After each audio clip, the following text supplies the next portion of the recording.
네, 반갑습니다. 오늘 에베소서 3장 1절부터 13절의 말씀을 나누겠습니다. 우리가 이제 예수 믿는 사람으로서 우리가 주일을 지킨다고 하지 않습니까? 주일날 우리가 하나님 앞에 예배를 드립니다. 우리 예배의 가장 중요한 목적은 하나님의 명령입니다. 예수를 믿고 하나님의 사람들은 하나님께 예배하도록 약속이 되어 있습니다. 시편에 보면 제사로 나와 언약된 백성이다라고 말씀하세요. 제사라고 하는 것은 지금 예배를 뜻하죠. 그러니까 우리가 예배를 드림으로써 내가 하나님의 사람이라고 하는 확증을 하는 시간입니다. 여러분들이 이렇게 주일날 예배당에 와서 예배를 드릴 때 스스로가 확증할 수 있길 바랍니다. 아, 나는 하나님의 사람 맞지? 하나님이 나를 사랑하시지?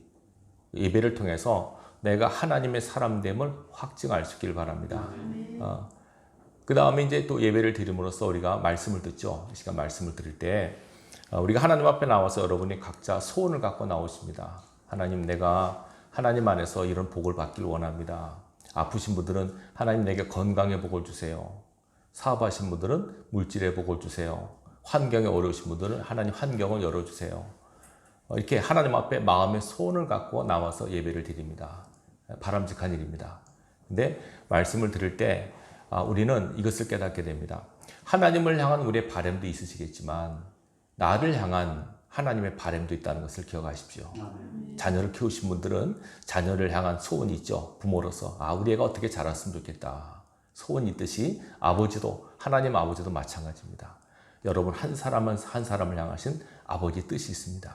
그래서 우리가 말씀을 들을 때 내 소원을 일단 뒤로 하고 나를 향한 하나님의 소원은 뭘까? 주시는 말씀 속에 나를 향한 하나님의 뜻이 뭘까를 분별할 수 있길 바랍니다. 모두에게 주신 하나님의 뜻이 있습니다.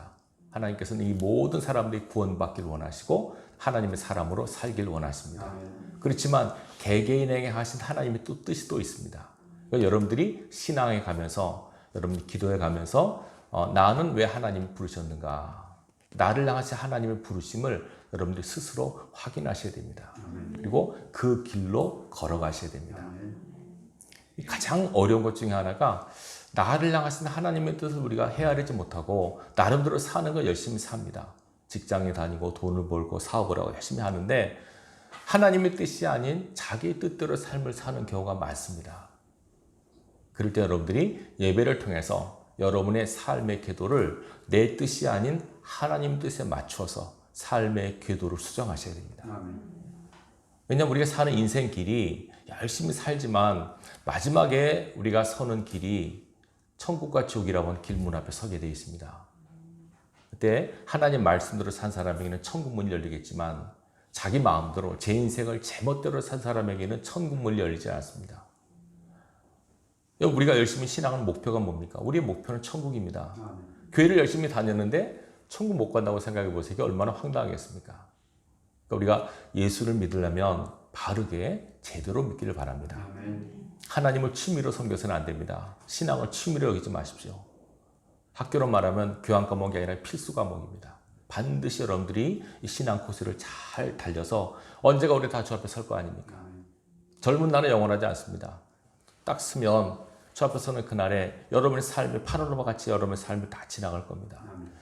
하나님을 믿는다 하지만 내 뜻대로 살았던 순간이 더 많았으면 하나님께서 카운트 안 하실 수 있습니다.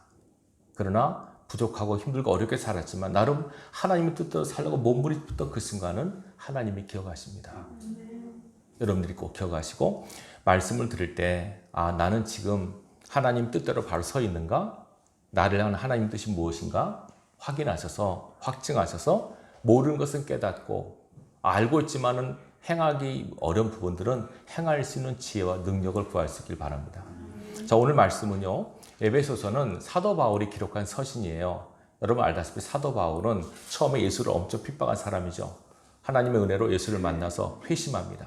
그리고 죽을 때까지 오직 예수 그리스도만을 위해 산 사람이에요. 그가 죽기 전에 13권의 서신을 썼죠.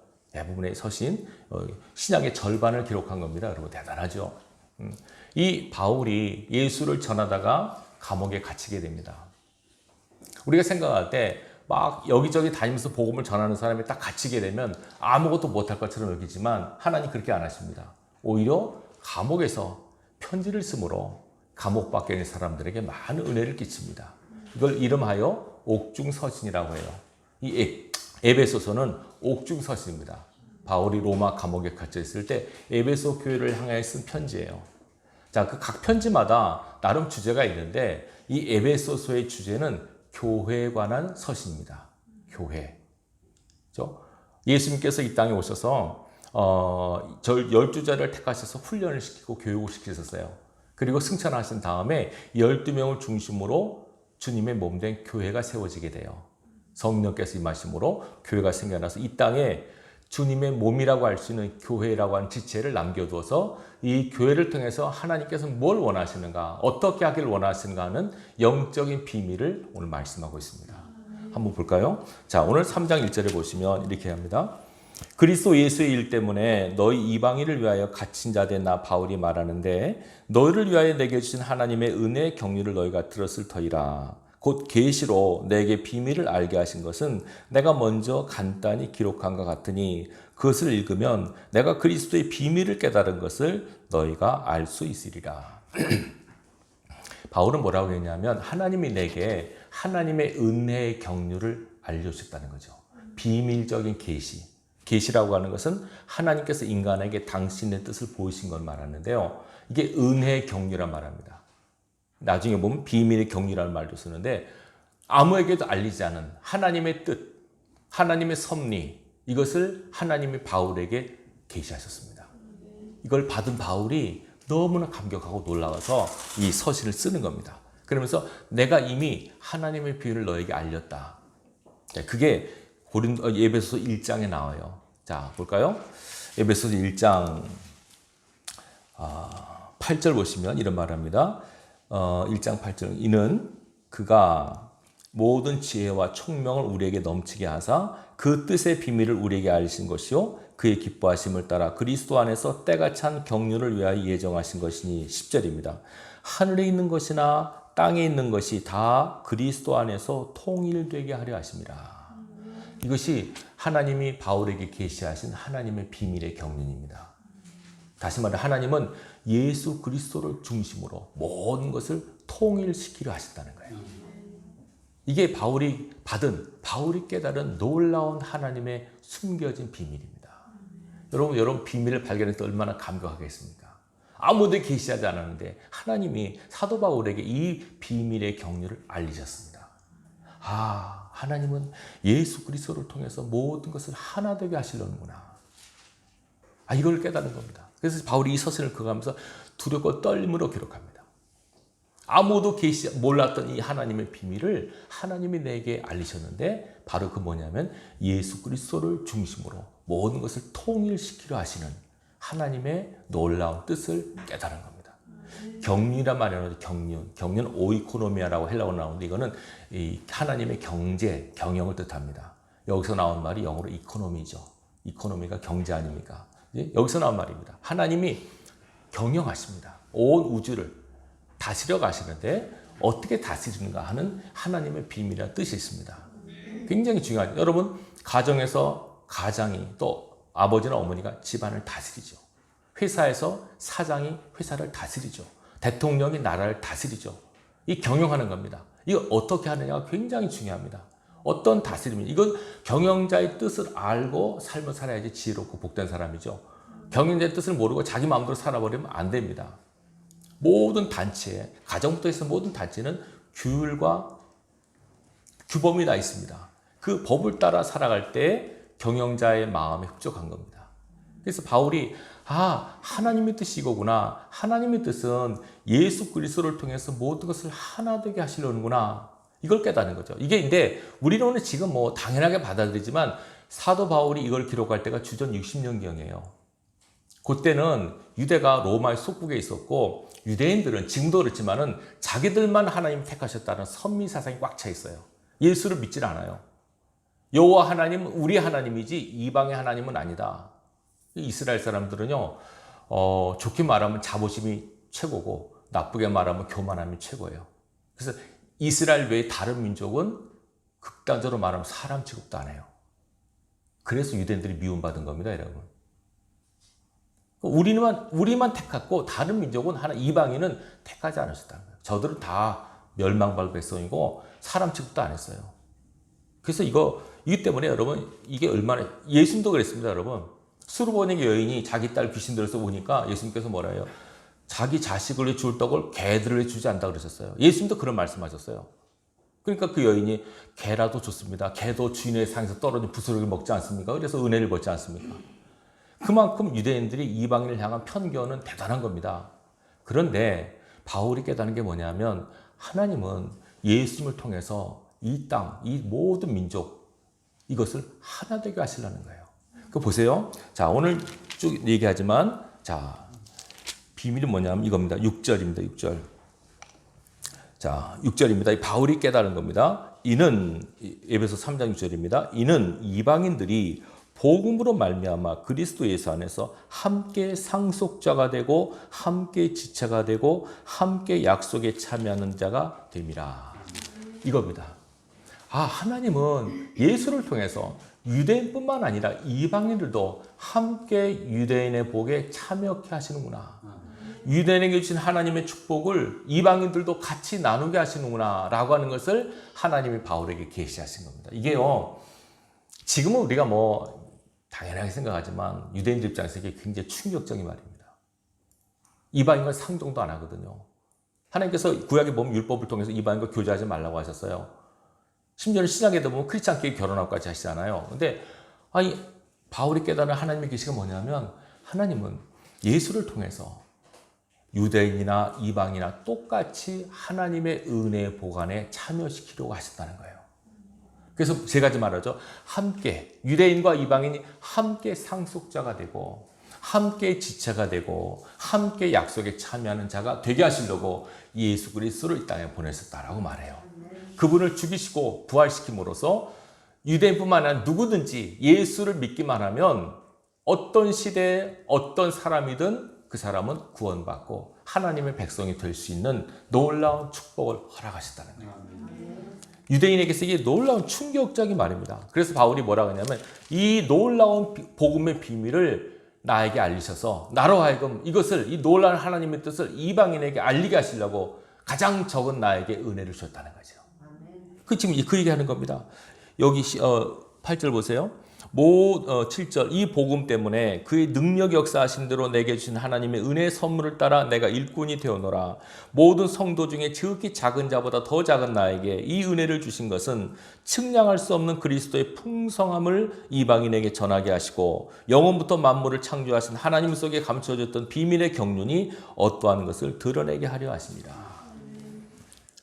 자기가 하나님 부르심을 입어 주의 종이 된 것은 예수 그리스도 안에 감춰진 하나님의 놀라운 풍성하심, 이것을 모두에게 알리고 전하게 하시기 위해서. 그래서 가장 부족한 나를 택하셔서 이 놀라운 하나님의 숨겨진 비밀을 알리게 하셨다는 거죠. 그러니까 보세요. 유대인들 입장에서는요, 바울이 미울 수밖에 없는 게, 예수라는 사람이 하나님의 아들이라는 것도 믿겨지지 않지만 하나님의 복이 이방인에게 간다고? 용서받을 수 없는 겁니다. 어떻게 하나님께서 우리 하나님이지 왜 이방인의 하나님이 되니? 용납할 수 없는 거예요. 그러니까 유대인들에게 바울이 미움받을 수밖에 없어요. 그러나 이방인들은 처음 듣는 소식이에요. 여호와 하나님이 우리를 사랑하신대. 그분이 천지 만물을 창조하시는 하나님이 우리 하나님도 되신대. 이 놀라운 비밀의 경륜을 들은 이방인들이 얼마나 환호했겠습니까? 여러분 재밌는 것이요. 요한복음 4장에 보면 사마리아고 하는 곳이 있습니다. 사마리아는 원래 이스라엘의 수도, 북이스라엘 수도였는데 주전 722년에 아수르의 침공에 의해서 나라가 망했어요. 북이스라엘이. 그리고 아수르 사람들이 이스라엘과 혼합 정책을 써서 그 이스라엘이지만 피가 섞인 민족이 돼버려요. 그래서 사마리아 사람들은 상종도 안 합니다. 유대인들이. 같은 이스라엘에 있지만. 근데 예수님께서 그 사마리아 성으로 들어가서 그 여인에게 복음을 전하세요. 그 여인으로 사마리아 사람들이 다 예수 믿는 놀라운 기적 역사가 일어나거든요. 사마리아 사람들이 복음화되는 것은 한 번도 기적을 보지 않았어요. 근데도 말씀만 듣고도 은혜를 받은 것은 이유가 뭐냐면 버림받은 줄 알았던 우리 사마리아를 하나님 사랑하신다. 우리도 구원받았다. 라고 놀라운 감격 때문에 그런 거예요. 여러분 내가 왕따 되고 소외되고 생각했는데 나를 사랑하신다고 생각해 보세요. 얼마나 놀라운 감격이겠습니까? 바울이 놀라운 비밀을 하나님 나에게 주셔서 이걸 알리게 하셨다는 거예요. 이제 그래서 누구든지 어느 시대든지 예수 믿으면 구원받습니다. 예수 믿고 하나님의 자녀가 되면 당신은 천국 갑니다. 구약 이스라엘 백성들이 누렸던 놀라운 하나님의 복을 여러분도 받을 수 있습니다. 이걸 지금 알리는 겁니다. 이거 얼마나 놀랍고 기쁜 소식입니까? 그래서 이걸 복음이라고 하는 겁니다. 복된 소식, 굿뉴스라고 하는 이유가 여기 있습니다. 이게 이제 영적으로 이게 캄캄하고 다친 분들은 이게 뭔지 모릅니다. 하나님이 계신지도 모르고 내가 누군지도 모르고 죽은 다음에 뭐가 있는지도 모르고 그냥 먹고 살고 하는 겁니다. 이 세상이 다인 것처럼 막 살아갑니다. 감사하게 여기 계신 분들은 하나님이 은혜를 주셔서 하나님을 아는 지식을 여러분에게 주셨습니다. 성령을 통해서 예수를 믿게 하셨습니다. 이 땅에 우리가 살고 있습니다만 우리는 이 땅이 다가 아니고 죽은 다음에 또 다른 세계가 있다는 걸 우리는 믿습니다. 그 나라를 위해서 그때를 바라보면서 지금 우리는 살아가고 있습니다. 자, 오늘 본문에 보면 함께 상속자가 된다. 그러니까 유대인들이 받은 상속, 이 구약을 보십시오. 이스라엘 백성이 출애굽하지 않습니까? 그래 그들의 목표가 어디냐면 가나안입니다. 가나안은 영적으로 뭘 상징할까요? 천국을 상징하죠. 하나님께서 하나님 백성에게 가나안 땅을 요구로 주신 것, 가나안 땅을 상속케 하신 것처럼 예수를 믿는 어떤 사람도 천국을 요구로 주신다는 거예요. 하나님의 나라를 들어갈 수 있는 티켓을 우리에게 주신 겁니다. 이게 놀라운 예수 그리스도로 인하여 이 복을 받은 겁니다. 예수님께서 말씀하시지 않습니까? 나로 말미암지 않고는 아버지께서 계신 곳 천국에 아무도 갈 수 없다는 거예요. 누구든지 예수를 믿어야만 예수 그리스도께서 달려 십자가 달려 돌아가시고 부활하셨다고 하는 인격적으로 받아들이면 그 사람은 천국 갑니다. 아멘. 이 놀라운 상속의 축복을 우리에게 주신 겁니다. 이걸 깨달는 거예요. 두 번째는 함께 지체가 되었다. 지체라고 하는 것은 영어로 one body 이렇게 나옵니다. 한 몸이 된 겁니다. 예수 안에서 한 몸입니다. 우리는 교회는 이해되시겠습니까? 한 몸이에요. 그러면 한번 생각해 보세요. 지체라고 하는 것은 자, 제가 머리가 있고 가슴이 있고 손발이 붙어 있잖아. 이게 지체입니다. 한 몸 안에 팔, 다리가 붙어 있습니다. 머리부터 다 붙어 있죠. 이게 교회의 모습이에요. 교회라고 하는 공동체는 예수 그리스도를 중심으로 각자 지체로서의 모습을 하고 있습니다. 그래서 어떤 사람은 팔의 역할을 하는 사람이 있고 어떤 사람은 가슴 역할을 하는 사람이 있고 어떤 사람은 다리 역할을 하는 사람이 있습니다. 각자 모습과 역할은 달라요. 지체는요. 그러나 똑같습니다. 통합니다. 서로. 이해되시겠죠? 자, 내가 여기를 다쳤습니다. 그렇죠? 이 팔을 다쳤어요. 여기를 다쳤지만은 내가 이 팔 다쳤기 때문에 이 팔이 이 팔을 대신해야 돼요. 이전에 제가 다리를 한번 크게 댄 적이 있습니다. 그래서 몇 달 동안 목발을 짚고 다닌 적이 있었는데 왼쪽 다리가 한번 이게 돼가지고 허벅지까지 붕대를 하고 산 적이 있습니다. 몇 달 동안 학교 다닐 때. 여러분 이 다리 하나 때문에 양팔이 이쪽 다리가 얼마나 힘들었는지 아십니까? 계단 오는 거 그렇게 힘들지 몰랐어요. 계단 오고 뭐 일어났다 앉았다 하는 거, 뭐 화장실 가는 거 너무 불편하더라고요. 다리 하나가 고장났는데 나머지 지체들이 고생을 하는 거예요. 근데 할 수밖에 없어요. 왜? 붙어 있으니까. 만약에 여기가 다쳤는데 이쪽 팔이 이 왼쪽 다리 때문에 내가 너무 힘드네. 나 그만두겠어. 그러면 역할 안 하면 이쪽 다리가 못 쓰는 겁니다. 이 양쪽 팔이 이 다리 하나 때문에 우리가 너무 고생 많이 한다. 예? 막 목발 짚니까 어깨에 힘이 들어가고 팔 다리가 너무 아픈 거예요. 여러분 목발 한번 짚어보세요. 여기 겨드랑이 아프죠? 팔 근육 들어가서 얼마나 힘든지 몰라요. 만약에 이 팔이 이놈의 다리 때문에 양쪽 팔 우리 너무 고생한다. 이 팔 다리 떼어버리자. 그럴 수 없어요. 왜? 지체니까. 교회라고 하는 공동체는 예수 그리스도를 중심으로 한 몸이에요.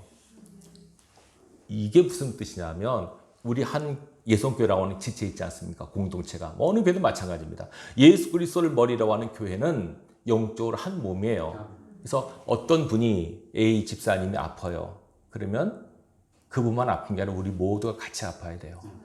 왜? 붙어 있으니까. A 집사님 문제가 생겼대. 나와 상관없어. 아닙니다. 그건 지체가 아닙니다. 그의 고통이 나의 고통이 돼야 되고 그의 기쁨이 나의 기쁨이 돼야 됩니다. 왜? 지체니까. 이해되시겠죠? 한 몸이라고 말씀하셨어요. 굉장히 중요합니다, 여러분.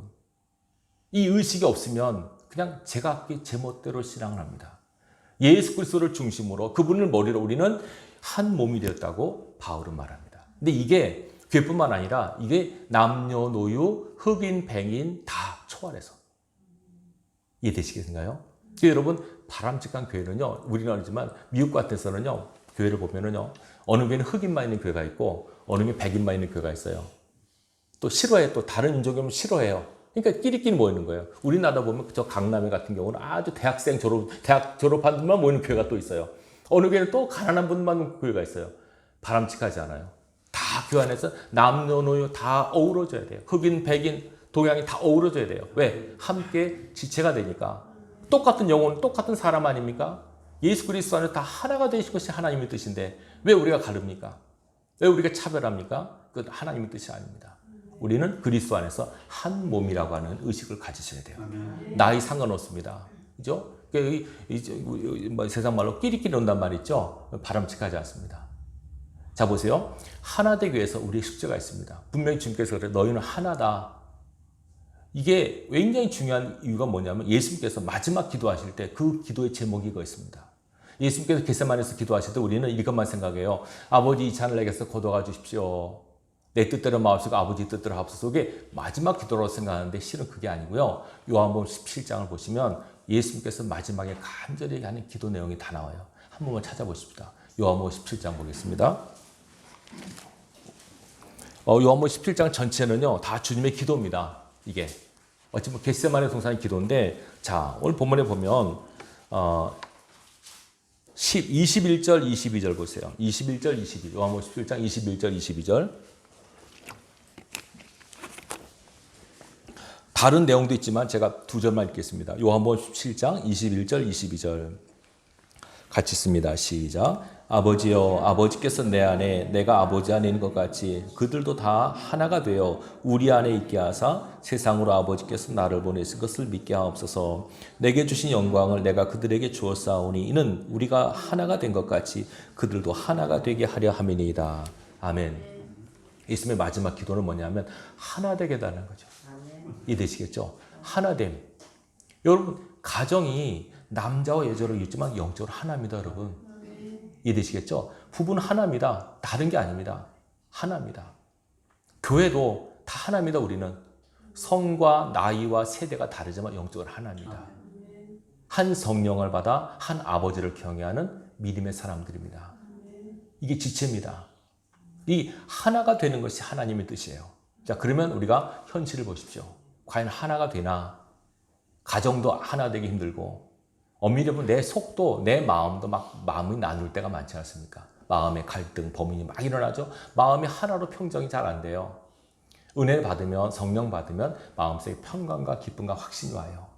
마음이 하나가 될 때 힘이 납니다, 여러분. 옛날 학교의 수학 고등학교 때 보면 F는 MA라고 해서 힘은 질량과 가속도에 비례한다고 나오거든요. 이게 뭡니까? 힘은 직선할 때 힘이 나와요. 마음이 단순할 때 힘이 나옵니다. 마음이 복잡하잖아요. 그럼 힘이 없어져요. 여러분들 어떤 일을 결정할 때 막 고민되고 갈등하면 그때 결정하시면 안 돼요. 마음이 단순할 때. 그리고 기도하셔서 마음의 평정과 확신이 오면 그때 결정하시고 행하시면 돼요. 그 기도하시는 거예요. 그래서 이거 해야 됩니까? 말해야 됩니까? 뭐 갈등이 오잖아요. 갈등할 때는 마음이 힘이 없어요. 그때 기도하는 가운데 성령께서 감동하신 대로 확증이 오면 확신이 오면 그때 행하시고 추진하시면 하나님 역사하십니다. 그게 개인의 간증입니다, 여러분. 여러분 어떤 문제가 생길 때 마음의 확증을 갖고 움직이시기 바랍니다. 마음이 하나가 돼야 됩니다. 마음이 나눠지면 안 됩니다. 헬라어로 메림 나오란 말인데 그 염려의 뜻입니다. 염려란 말이 메림 나오는데 그게 뭐냐면 나누어진다는 뜻입니다. 염려가 뭘까요? 마음이 나눠지는 거예요. 이럴까 저럴까 하는 거, 갈등하는 거. 이러면 힘이 없어져 버려요. 결단할 수 없어요. 결단 없었기 때문에 마음을 하나로 만들어서 결단할 수 있는 능력을 구비하셔야 됩니다.